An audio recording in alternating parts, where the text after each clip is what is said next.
분위기 바꿔볼게요.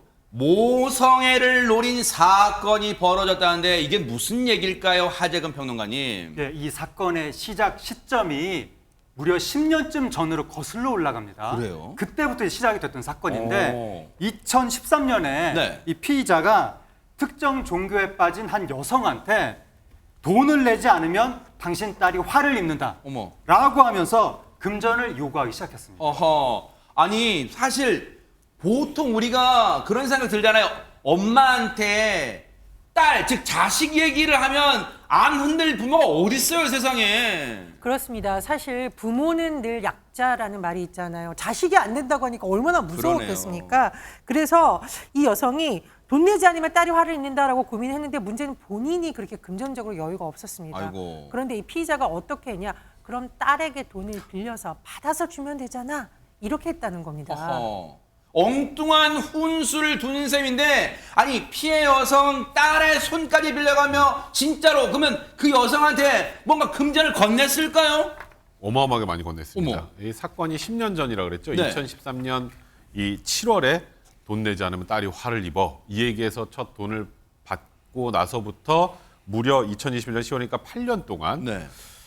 횟수가 1,505회입니다. 어머. 총 1,505회 동안 10억 7천만 원 상당의 돈을 건네받았습니다. 이게 지금 듣고도 믿기지가 않는데, 그러면 이 많은 돈을 앞서 그 못된 사람이 알려준 대로 당신 딸한테 빌리면 되잖아. 장유민 변호사 진짜 딸한테 빌려서 돈을 낸 거예요? 그래서 덜미가 잡힌 것도 딸의 의심 때문이었습니다. 어허. 어머니가 계속 거액의 돈을 계속 가져가는 거예요. 그래서 이 딸이 큰 돈을 가져가는 어머니가 의심스럽다라고 해서 결국 경찰에 신고를 했고요. 어허. 조사를 해봤더니 네. 매달 모은 돈이 현금으로 인출됐다는 사실이 추가로 드러나게 됐습니다. 어머 세상에. 사실 딸은 마지막까지도 엄마를 철석까지 믿었을 수 있어요. 왜냐하면 우리가 남 같으면 누가 봐도 의심스러운 정황이 연속됐을 거 아니에요, 안진용 기자님. 네, 그래서 수상함을 감지한 경찰은 일단 이 피해 여성을 미행하기 시작했습니다. 그리고 그 과정 영상으로 준비했습니다. 아, 영상까지 있어요, 네.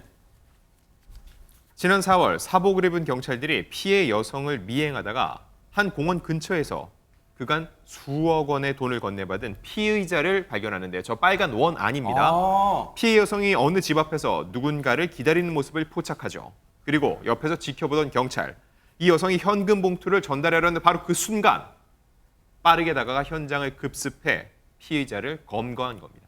어머, 지금 주변에 죄다 지금 경찰분들이 사복을 입고 쫙 깔려 있었던 상황이었군요, 백성원 변호사님. 아니, 혐의가 굉장히 위중하죠. 이게 어허. 지금 한 8년 동안 10억이 넘는 돈을 속여서 가져간 거잖아요. 그러니까요. 돈을 안 주면 딸이 화를 입습니까? 어머, 세상에. 거짓말이잖아요. 그죠? 네. 그러니까 그걸 상대방을 속여서 돈을 받아낸 거니까 사기인데 금액이 커서 특정경제범죄 가중처벌 등 하는 법률 위반입니다. 어허. 그러니까 바로 일단 사기 혐의 더 이상 피해를 방지해야 되니까 검거를 했고요. 네. 근데 이제 더 황당한 건 지금 이 피의자는 내가 뭘 잘못했는데요. 지금. 아. 범행 일체를 부인하고 있습니다. 아마도 그거는 뭐 피해자 측에서 그냥 자발적으로 갖다 준 돈이라든지 뭐 이런 아하. 정도로 좀 부인하고 있지 않을까 싶은데 네. 일단 이 사건은 검찰로 송치된 상황입니다. 이 대목에서 혹시 시청자분들 중에서도 이렇게 생각하실 수도 있어요. 장유미 변호사님. 아니, 그 못된 사람한테 말에 속아서 실제 돈을 빌려서 자기 딸한테 빌려서 갖다 준 사람은 이 사람이 자발적으로 줬는데 그 피의자를 처벌할 수 있나? 궁금해하실 수도 있어요. 그렇죠. 그런데 이게 왜 자발성을 띈 것처럼 보이지만 실제로 딸에게 위해가 가해질 수 있다. 굉장히 그 마음을 두렵게 만들어가지고 돈을 가져간 거거든요. 그래서 실제로 사건 중에서 무속인들, 이게 예측이 안 되는 장래에 대해서 해악을 고지한 부분으로 돈을 가져갔다. 단순히 그 정도에서 멈추면 사기죄로 적용하기가 어려운 부분이 있는데 네. 부적을 써주겠다, 구술을 해야 된다. 그 금액이 상당한 부분을 넘어서게 되면요, 이건 사기로 평가받을 가능성이 매우 농후해집니다. 네. 이 피의자 같은 경우에는 무려 8년 동안이나 세상에. 굉장히 거액의 돈을 지속적으로 가져갔어요. 어머, 세상에. 그렇다면 뭐라고 이 상대방 피해자에게 이야기를 했을 것인가? 딸이 위험해질 수 있다. 지금 이걸로는 액막음을 했지만 앞으로는 어떻게 될지 모른다라고 어머. 지속적으로 얘기했을 가능성이 있습니다. 이런 걸 사기라고 평가하고 있습니다. 아하. 진짜 그나마 8년 만에 죄값이 드러나서 처벌받게 됐으니 천만다행이다. 앞으로의 그 재판 과정도 한번 지켜보도록 하겠습니다.